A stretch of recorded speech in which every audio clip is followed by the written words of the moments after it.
profissionais que trabalham em provedores. Quem vos fala é Leonardo Furtado e temos um vídeo hoje muito bacana em resposta a pedidos que eu andei fazendo no LinkedIn, no Facebook, sobre qual set o DJ Leonardo Furtado tem que tocar na sua festinha. E eu estou respondendo aqui um deles sobre o Route Reflector. Tá? É um nome próprio, tá? Chamamos de refletores de rotas, mas isso na verdade é um conceito de um recurso que nós utilizamos nas instalações, nos projetos com o protocolo BGP. Tá legal?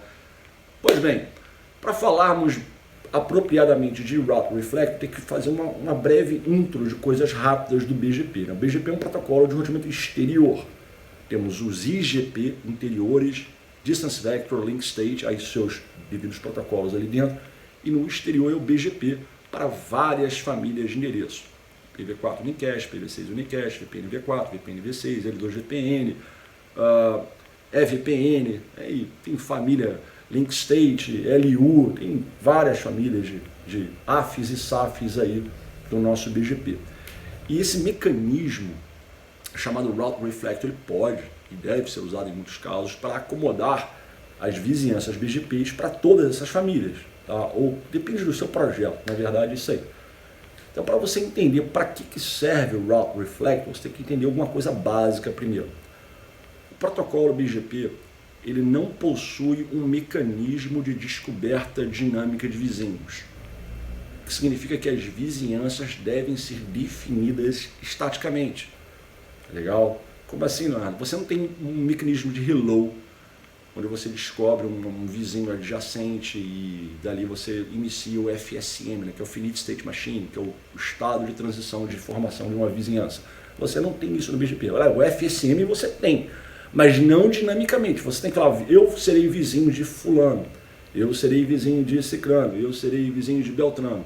Então as vizinhanças do BGP são definidas manualmente. E você tem dois tipos de vizinhanças. A primeira delas é IBGP, o I de interior. O que significa que todos os seus vizinhos estão presentes no seu sistema autônomo. Essa é uma configuração, tá? Que se define no BGP. Então eu estou no sistema autônomo 65.500, é um ASN privativo inclusive. Aí todos os vizinhos com os quais eu estabeleci uma vizinhança no mesmo número de sistema autônomo são vizinhanças internas, IBGP. E tem as vizinhanças externas, que é o EBGP, que é de exterior. Pois bem, em ambos os casos, tudo manualmente. Agora, algumas pessoas entendem disso de forma equivocada, principalmente aqueles que estão começando a lidar com BGP. Eles acham que IBGP e BGP são apenas nomes a serem decorados, tá? E que sejam apenas para tipificar o que está dentro e o que está fora do seu AS.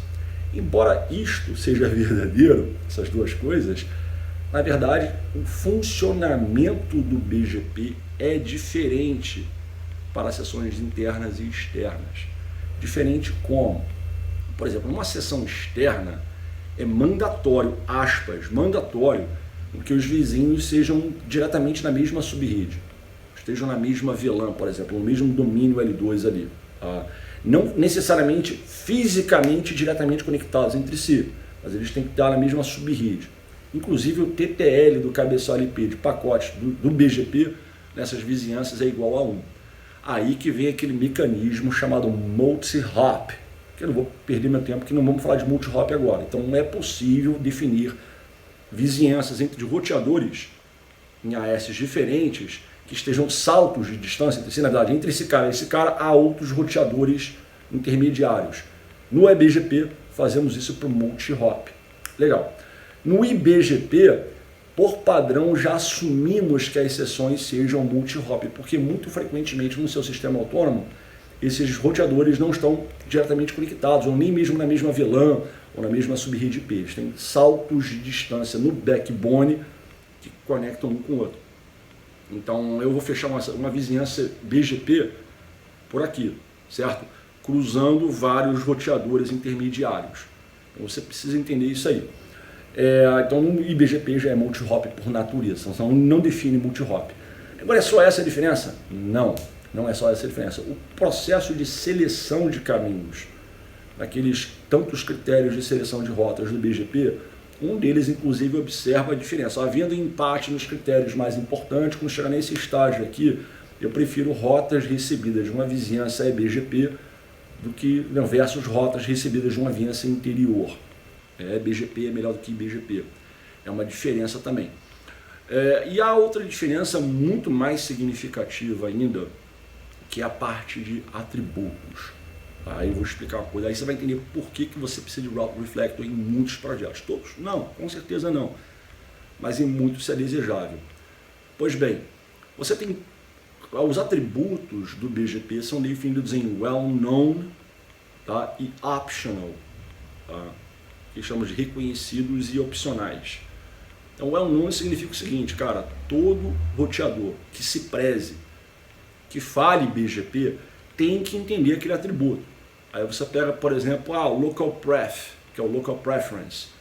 Ele é well-known discretionary, que significa ele não é facultativa a presença daquele atributo numa mensagem update que vai anunciar um NLRI, rotas, né, digamos assim, do BGP, é como nós chamamos. Aí eu vou incluir um local pref ali dentro. Exemplo assim, bem raso.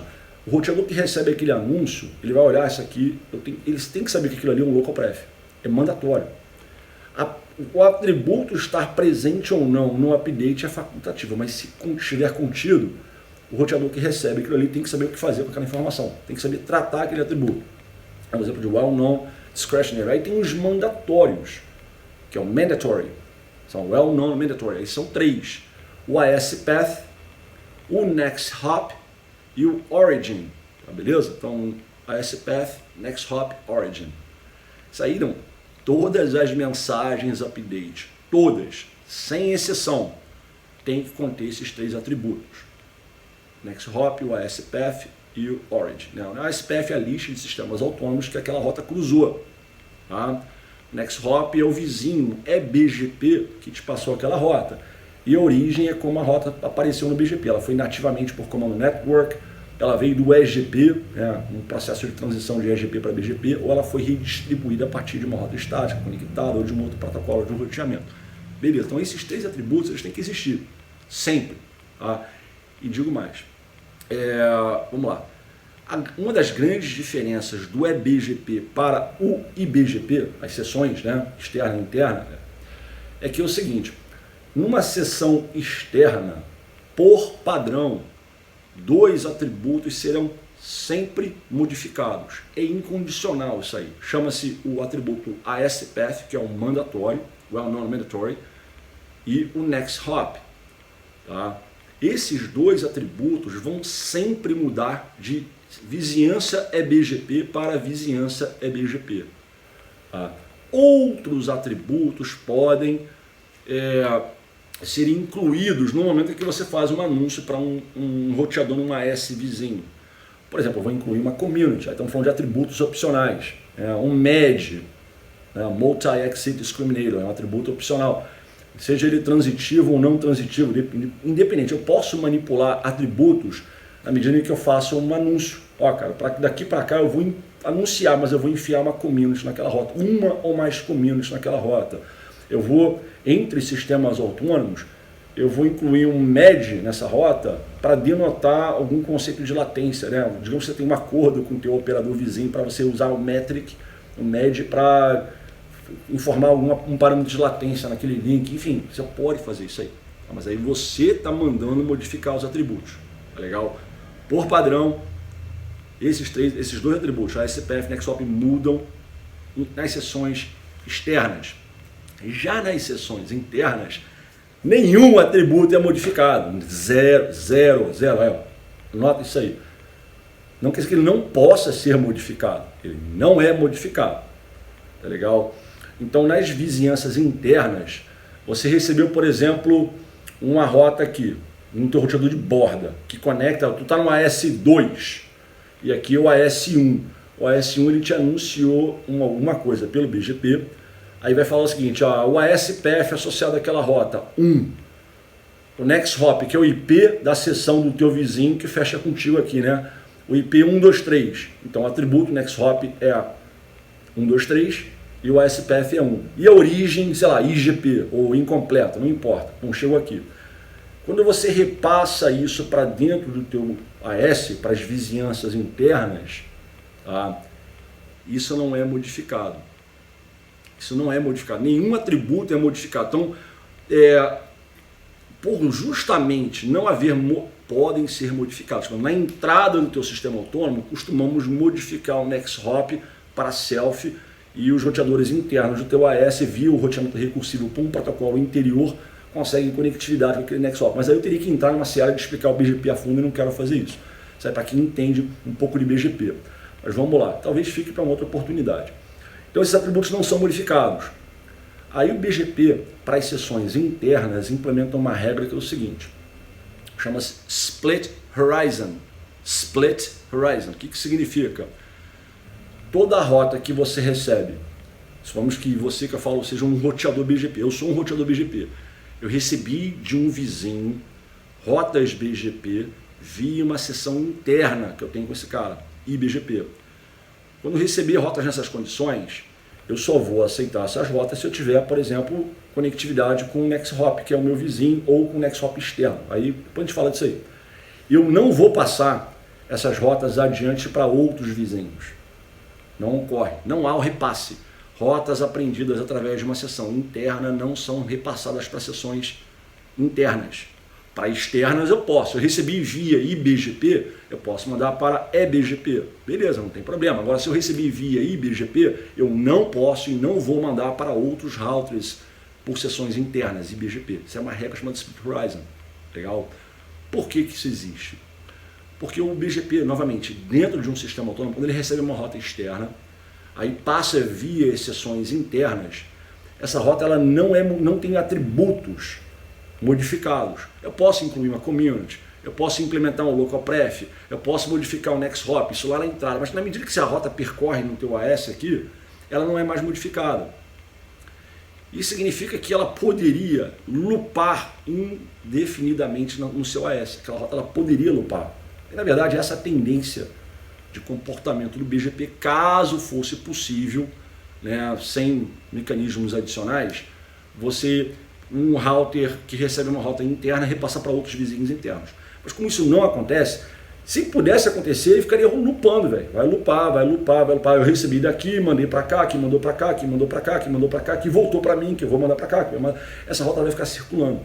Então, para impedir isso, o BGP ele vai curto e grosso. Ó, cara, receber uma rota por IBGP, você não pode anunciar para outros vizinhos IBGP. Mas por que, Leonardo? Novamente, você não tem mudança nos atributos. Aí, para ficar claro de você entender, vamos comparar, por exemplo, com o OSPF. O OSPF ele tem um custo. A métrica do protocolo de roteamento OSPF chama-se CAST, que é o que? É a banda de referência dividida pela banda da interface. Tá? Isso na perspectiva de cada interface ativada para uma área OSPF. Então a rota ela tem custos diferentes. Então você não consegue loopar no OSPF, por quê? Porque você tem nessas condições. Existem algumas situações de loop no OSPF, eu não vou entrar no detalhe não, mas o OSPF dentro de uma área, um roteador OSPF ele tem conhecimento de todos os roteadores da área e de todos os links e seus respectivos custos. Então ele não tem como errar um cálculo, as rotas serão sempre diferentes em termos de custo, as opções de rotas, né, teriam um custo sempre diferente, então ele não tem como entrar no loop. O RIP, até o protocolo RIP, aquele todo mundo já estudou uma vez na vida, né? Na medida em que a rota circula pelos links internos, roteadores internos da tua rede, o que acontece com ela? Há um aumento de um hop, porque a métrica do protocolo RIP é o hop count. Então, tipo assim, sabe? Essa é a história. E no BGP não tem. O BGP não tem custo, não tem métrica nesse sentido. Existe um MED métrica, mas esquece. Mas ele não tem custo, não tem hop count, entendeu? Não fatora delay, banda, nada, entendeu? Então, a ausência de um mecanismo de controle de diâmetro da rota no BGP faria com que a rota loopasse infinitamente dentro do sistema autônomo. Essa é a verdade, essa é a história. Como que nós saneamos essa informação? Fazendo o full mesh. O que é o full mesh? Full mesh. O que é isso aí? Dentro de um sistema autônomo, você tem que fazer principalmente, nem sempre, mas especialmente nesse caso, quando você é uma AS de trânsito. Como assim uma AS de trânsito? Eu sou um sistema autônomo, eu tenho vizinhanças com outros sistemas autônomos e tráfego originado por um AS vizinho meu aqui tem que percorrer a minha rede para se comunicar com outros AS. Eu sou trânsito. Tá? Então, nesse caso, você precisa de vizinhanças full mesh. O que são vizinhanças full mesh? Todos os roteadores BGP são vizinhos entre si. Você vê algum problema com relação a isso? Não, depende do tamanho da rede. Tá? É aí que entra coisas como o Route Reflector. A história é muito simples. Vamos lá. Dentro do seu roteador, num sistema autônomo, vamos falar de trânsito, quais roteadores precisam rodar o BGP? A resposta é muito simples. Todo aquele roteador que, porventura, estiver no meio do caminho de uma comunicação. Então, imagina o seguinte, faz um diagrama de bloco, dá para exemplificar a comunicação na sua rede. O pacote ele veio por aqui. Ele vai passar por esse router, depois por esse router, depois por esse router, depois por esse router e vai embora. Certo? Quando o AS não é trânsito, os roteadores do meio não precisam de BGP.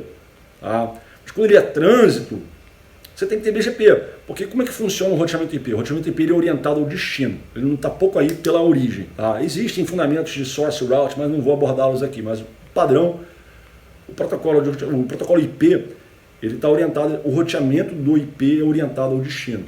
Sempre. Tá? Então se o pacote chega aqui, o que esse cara vai fazer? Na camada 2 vai olhar o EtherType, vai validar o quadro da internet, o FCS, vai olhar o EtherType, vai identificar, por exemplo, que a pilha de protocolos de camada superior é o IP 0800, exemplo.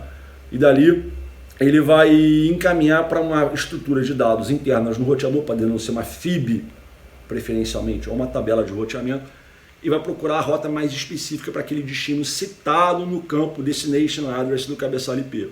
Tem uma rota? Não. Troca o pacote. Entendeu? Ah, não, tem a rota, default, mas voltando para o primeiro salto, você acabou de lupar, o pacote vem, vai para você, você devolve para o cara que te mandou. Entendeu? Então, todo roteador no meio da rede tem que ter um conhecimento das rotas externas, não é trânsito, não é de 1 para 2 aqui, passando por você.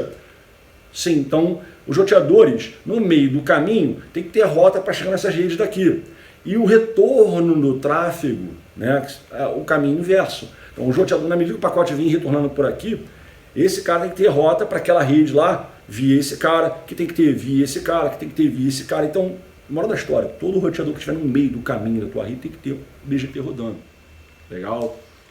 Essa é a história. Então, pois bem, aí para essa coisa que temos o projeto do Core isento de BGP, o BGP Free Core, que vai reduzir muito o custo do teu backbone, tá?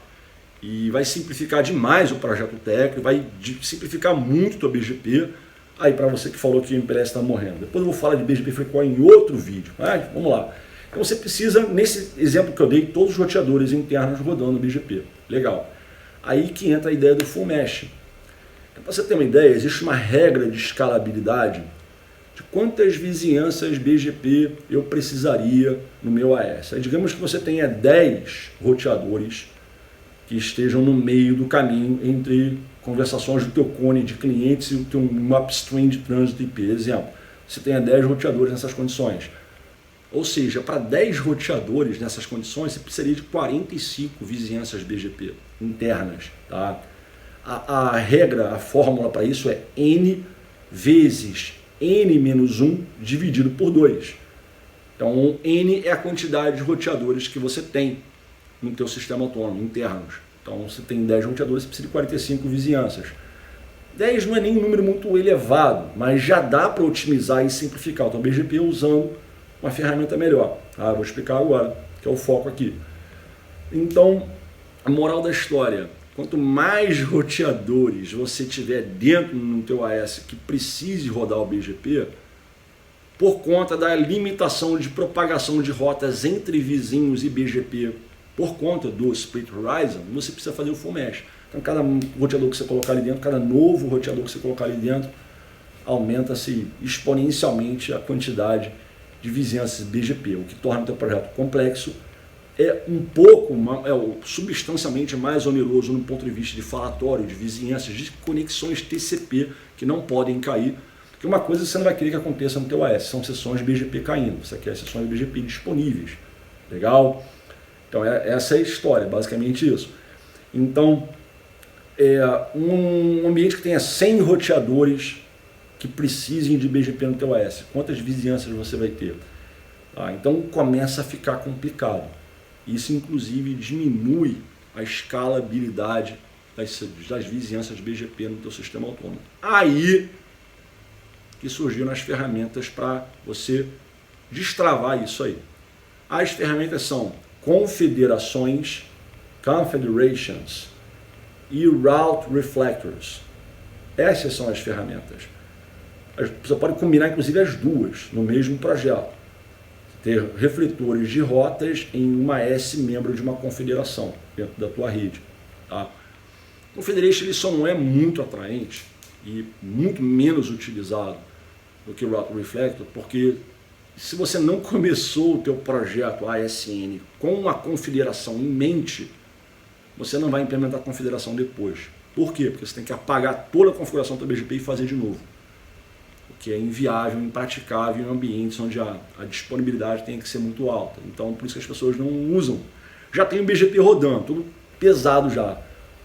Não, já sei, vamos botar a confederação, cria uma S aqui em São Paulo, outro no Rio, faz um EBGP entre os caras na mesma confederação e bababá. Aí não, vai ter que detonar a configuração de todo mundo. Cara, é complicado, então esquece. Nessa hora que o Route Reflector, ele se apresenta uma solução mais interessante. E é bacana do Route Reflector que ele não tem limite de quantos você pode ter na tua rede. Tá? Qual que é a história do Route Reflector? Ele vai quebrar a exigência por full mesh. Você não mais precisa de full mesh na tua rede, entre todos. Você pode ter um cara na tua rede, um roteador, e todo vizinho interno só faz vizinhança e BGP com esse roteador. É um refletor de rotas. Então, quando ele recebe via externo ou via uma vizinhança interna de um cliente dele, o que ele faz? Ele reflete para os demais clientes. Então ele faz aquilo que uma sessão IBGP comum não pode fazer.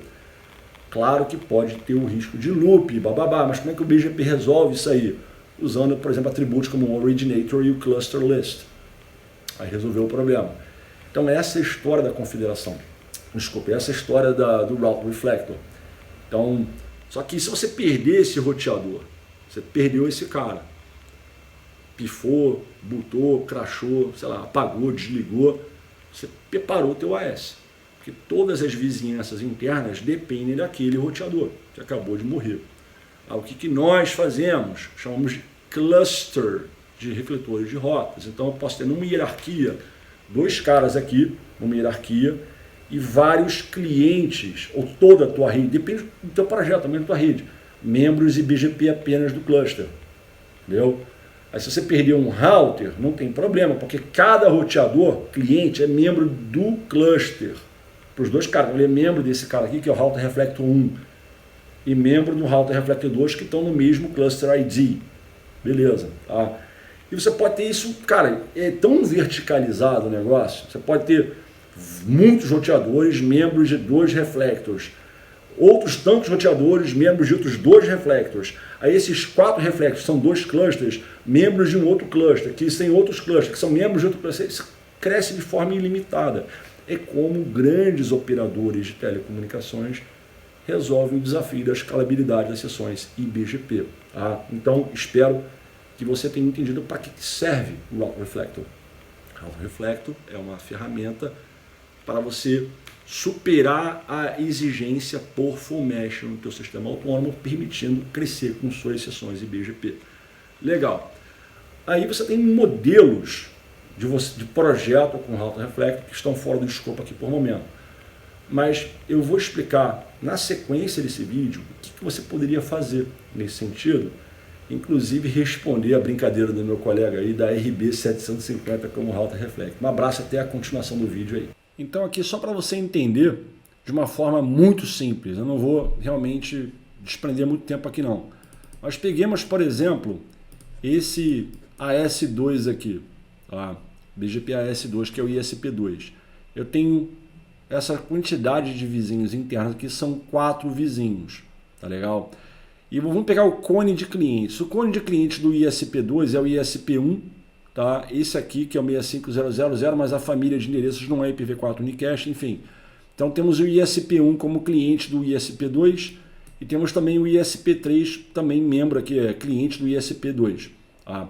Então eu tenho um serviço de trânsito aqui, cliente do ISP1, inclusive esse 11 aqui, ó, que é cliente do ISP1. Quando querem navegar na internet, vão passar pelo ISP1 e vão passar pelo ISP2 com destino, por exemplo, aos outros sistemas autônomos que eu tenho aqui na minha internet. Ou então, o AS11 ele quer se comunicar com os serviços do AS31, que é cliente aqui do ISP3, que por sua vez é cliente do ISP2. Então esse trajeto todo aqui, sabe, tem que percorrer esse caminho, tá legal?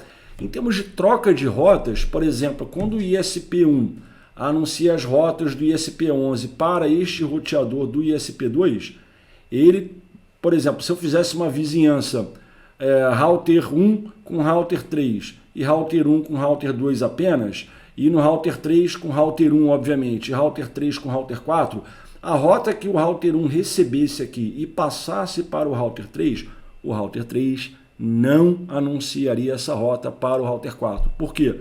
Porque isso feriria o princípio do Split Horizon. Legal? Então a minha solução original aqui é o quê? Fazer um full mesh, todo mundo vizinho de todo mundo. Ou partir para um projeto com um cluster de router reflexos, para ter uma redundância também. Então eu criei o cluster 14 aqui, onde o router 1 e o router 4 são refletores de rotas. Moral da história, todos os demais roteadores na rede que precisarem de BGP, sessões internas, fariam vizinhanças apenas com o router 1 e com o router 4. Aí sim, essa rota dessa rede aqui do AS11, chegando aqui no AS1, o AS1 anunciando para o AS2, o nosso router reflector vai refletir simultaneamente, né, para o router 2, o router 4 e o router 3. Legal? Então todos teriam acesso àquela informação. Eu resolvi o problema do full mesh. Um exemplo muito simples aqui. Claro que com 4 roteadores você não está vendo benefício algum, é muito pouco. Tá? Mas é ruim botar? Não, faça, continue fazendo. Mas você vê pouco benefício realmente nessa questão quando você tem 4 roteadores apenas. Agora imagine uma rede com 100 roteadores rodando BGP, 300 roteadores rodando BGP, 800 roteadores rodando BGP. Então você vai ter um problema com escala das sessões, vai ficar meio complicado. E a solução para isso são clusters de router reflectors. Falando neles, tá?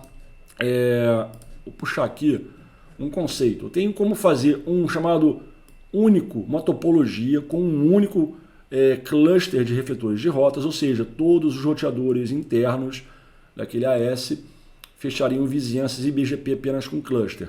É a abordagem, inclusive, que eu estou discutindo aqui nessa minha topologia de teste. Voltando lá. E a outra possibilidade é eu ter vários clusters de router reflectors. Vários. Então esses 3 roteadores aqui fechariam vizinhança apenas com esse cara.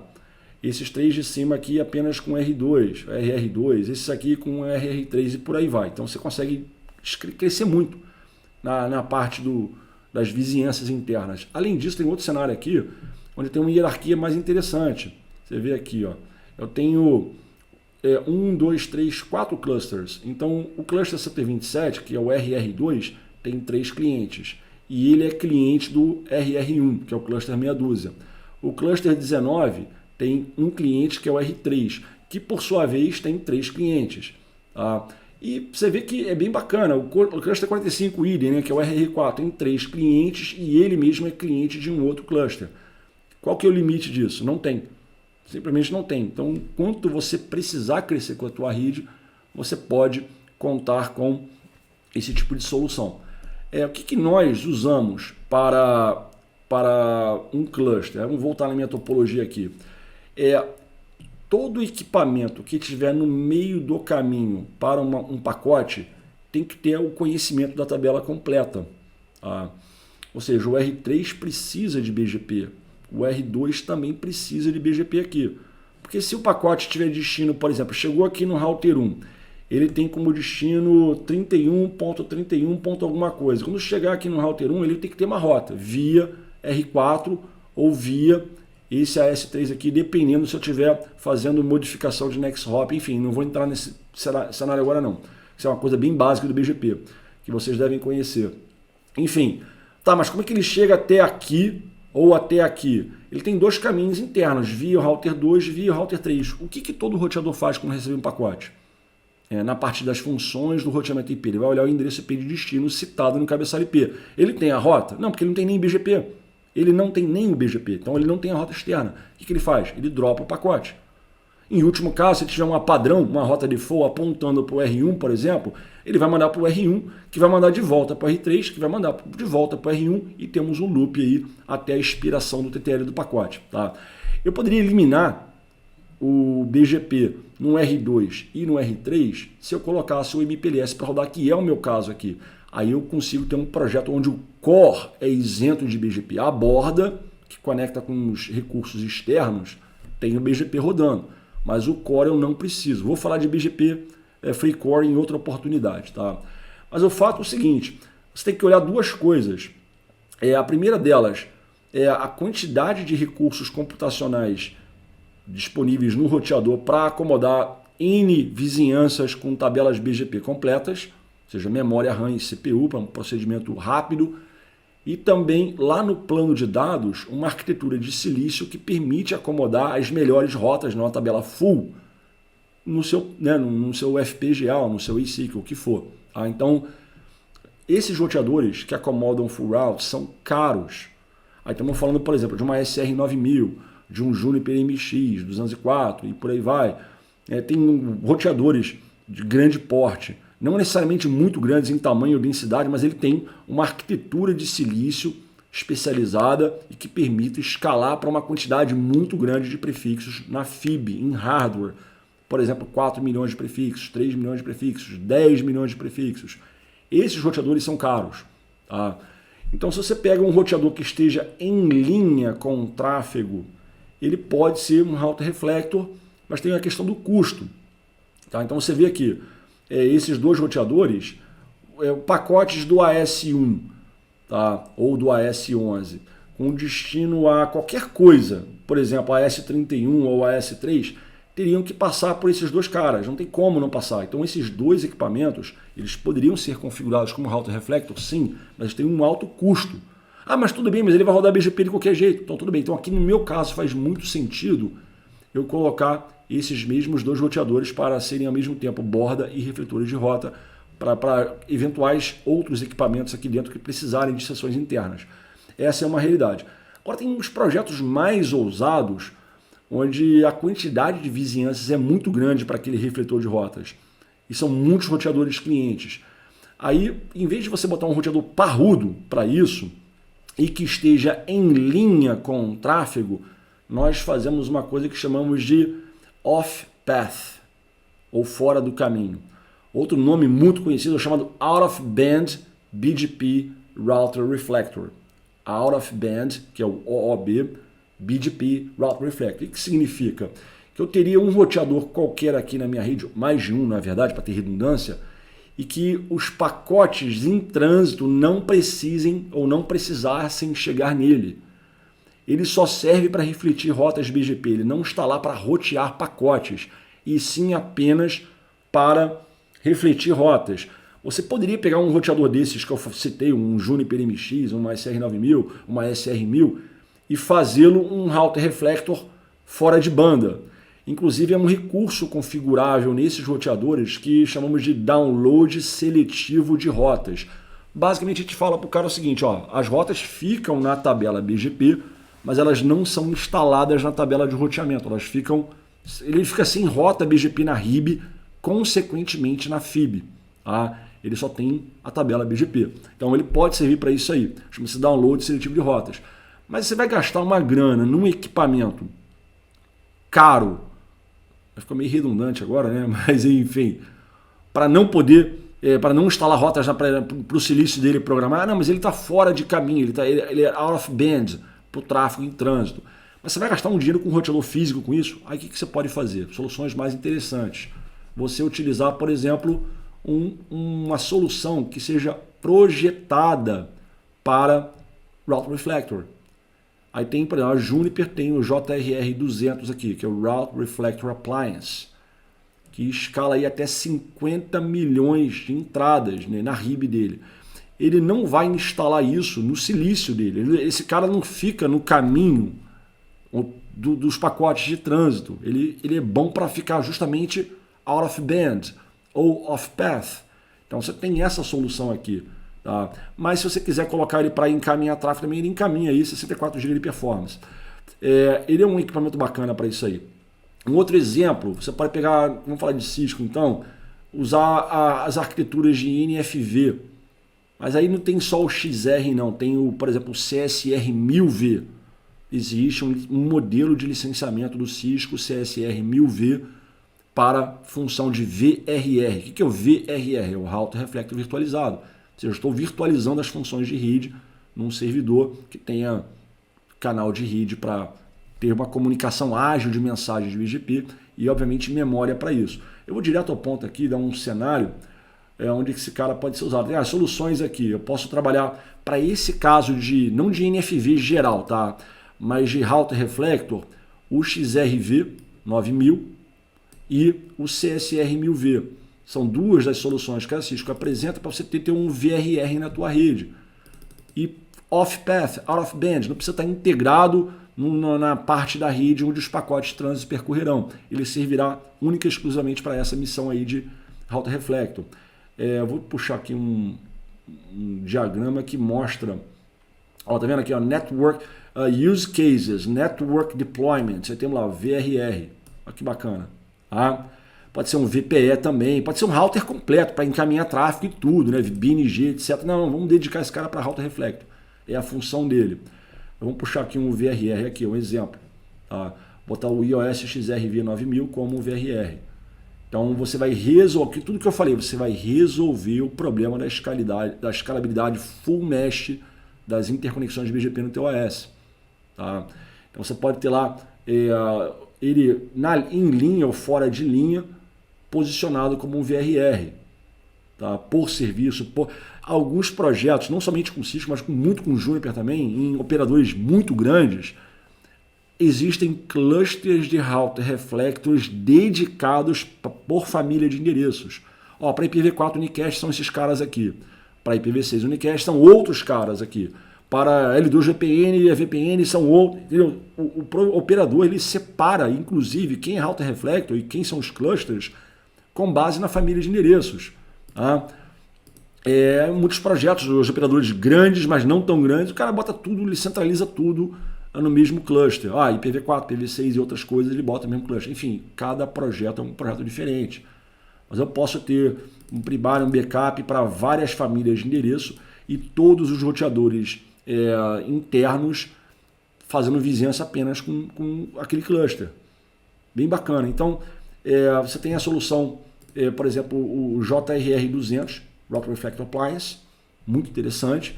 Você tem as soluções da Cisco com o XRV 9000 e o CSR 1000V como Route Reflectors virtuais, tá? E solução conhecida. Outra coisa que aí me perguntaram, aí botar uma foi piada, eu sei que foi piada, eu sei que foi brincadeira, o cara é um fanfarrão, né? Botar RB 750, cara, eu não manjo de RB, tá? Nunca botei para rodar, nunca configurei, não trabalho com essa marca, nada contra, enfim, mas não conheço, fazer o quê? Eu sou obrigado a conhecer? Vamos lá, vou botar esse cara aqui como Route Reflector, tá? Vou ter que pesquisar na web aí a foto desse desenho, mas o diagrama de bloco seria isso aqui. Bom, tu vê que o cara tem 1, 2, 3, 4, 5 portas gigabit, mas internamente só tem dois barramentos aqui de 1 GB, né? Não sei se ele pode usar os dois simultaneamente. Acho que não sei. Aparentemente não, né? A porta 1 chega nesse canal giga aqui. Então você tem, na verdade, 3 portas gigabit compartilhando um canal de 1 GB, ou seja, uma arquitetura blocking, você tem um bloqueio, tá? E da mesma forma você tem outras duas, as portas 2 e 4 aqui, compartilhando um outro canal de 1 GB interno, onde tem um bloqueio de 2 para 1, 2 GB para 1 GB. Cara, você tem que estudar quantas vizinhanças BGP você tem, qual que é a demanda por canal de rede, para o transporte dessas sessões e tudo mais e tal, para você ver se 1 GB você não vai ter problema. Beleza. Agora o cara é um soft router, né? Ele não tem um silício especializado. Ele faz roteamento com base em interrupções de software. Isso pode ser um problema de escala? Pode, vamos lá. E a quantidade de memória RAM dele é muito pequenininha. Então, cara, vamos fazer um teste aqui, ó. Eu puxei aqui para vocês. Eu tenho, nesse roteador aqui, obviamente, eu tenho uma única full route. Esse router aqui, que está sendo colocado para funcionar, inclusive, ele só tem uma única full route. Na tabela de roteamento RIB, as rotas BGP, das tabelas BGP, quando foram declaradas como melhores rotas e tudo mais, etc e tal, e foram ofertadas para a tabela de roteamento, eu tenho só aqui 137 megabytes de exigência de memória. Na tabela de roteamento. Lembrando que só tem um único vizinho com full route. Tá? Então, na RIB, eu vou precisar só aqui 137 MB. Indo aqui para o BGP em si, as tabelas BGP, tendo um único vizinho, estão me consumindo 240. Então, são 240 MB mais 137. Moral da história, se você quiser colocar o RB 750 para Router Reflector, não rola, filho, tá? Não rola mesmo. Lembrando que aqui o exemplo que eu dei de um router apenas, com full route. Olha, imagine você ter vários roteadores no teu sistema autônomo, com vizinhanças internas e serviços externos, por exemplo, puxar aqui, né? O cara tem uma conexão de trânsito aqui, tem uma outra de trânsito aqui, tem um PTT aqui, tem, enfim, cone de cliente. Se você somar todas as informações que você recebe por BGP, eu entendo que esse cara aqui não vai dar conta. Então, cara, bota uma outra coisa, tá, para Router Reflector, porque, infelizmente, esse equipamento não vai ficar legal para vocês. Tá? Mesmo num cenário modesto demais, não deve ficar legal. Tá? Então, outra coisa a ser observada também, por exemplo, se você buscar no manual do próprio equipamento, vai no FAQ de lá, não tem o FAQ, eu não tenho acesso ao FAQ do equipamento em questão. Mas você pode vir aqui, ó, how much memory is required to keep the global BGP route table? O exemplo que eles dão aqui é considerando o tamanho da tabela de internet, ou seja, 300 mil rotas. Isso aqui está bem defasado. Tá? Estão liberando aí 900 mil rotas para cima, né? Então está próximo de 1 milhão de rotas. Então, para a primeira cópia da tabela, você precisaria, além dos 256 megabytes originais, iniciais, você precisa de um extra de 155 MB para os procedimentos, né, de receber no ADJ RIB-IN, de fazer os procedimentos de seleção de melhor rota e etc e tal. Então, o BGP, ele vai, nesse equipamento, ele precisaria de 256 MB mais 155, caso tivéssemos 300 mil rotas na tabela de internet. O que sabemos que não é o caso. Estamos passando de 900 mil, correto? Então, nesse cenário de 300 mil rotas, se eu tivéssemos 2 ou 3 tabelas, pelo menos 500 MB, para manter entre 2 e 3. Ah, mas eu tenho mais. Você vai precisar de mais memória. Então, você vê que não é o cara para... Ele não tem escala. Alguém me comentou, posso estar errado. Se eu estiver errado, alguém comenta aí no vídeo, que esse cara é um lance de 40 mil rotas. Não o RB 1000 ou outros RBs. Falando essa RB 750 aqui que o Fanfarrão pediu para falar dela. Ele fez zoando, mas tudo bem. Eu estou respondendo zoando também. Também falaram que é 40 mil rotas. Se é verdade, se é mentira, não sei. Mas vamos lá. Aí, para não dizerem que eu não sou um cara democrático, que só falo de Juniper, de Cisco, essas coisas bacanas, cara, você pode fazer o teu Router Reflector em cima de ViOS. Tá? Todo mundo conhece. Vários profissionais que trabalham em provedores conhecem ViOS. Ou, por exemplo, o FR Routing. Né? O FR Routing, que é o FRR, todo mundo conhece, muito bacana. Monta uma infraestrutura decente de servidores, um canal de rede razoável, ele não precisa ficar no meio do caminho do trânsito, dos pacotes, bota ele meio que out of band mesmo, faz um canal de rede bacana para pelo menos as mensagens do BGP terem fluidez, uma boa CPU e uma boa memória. Você não vai precisar gastar muito dinheiro na parte de canal de rede, em termos de banda de comutação. Isso você não vai precisar se preocupar. Então, fica uma solução bem mais barata do que você comprar roteadores e dedicá-los para a função de Router Reflector. Então, sugestão, cara, não quero gastar dinheiro com isso, com aquilo. Pô, tenta fazer no ViOS, então, no FRR, tá legal? Então, esse foi mais um vídeo onde eu procurei explicar o que é o Router Reflector, para que serve, e etc, etc, etc, etc. Espero que você tenha curtido. Aguardo os seus comentários. Se você curtiu e solicito que compartilhe com a comunidade e nos vemos no próximo vídeo. Um grande abraço.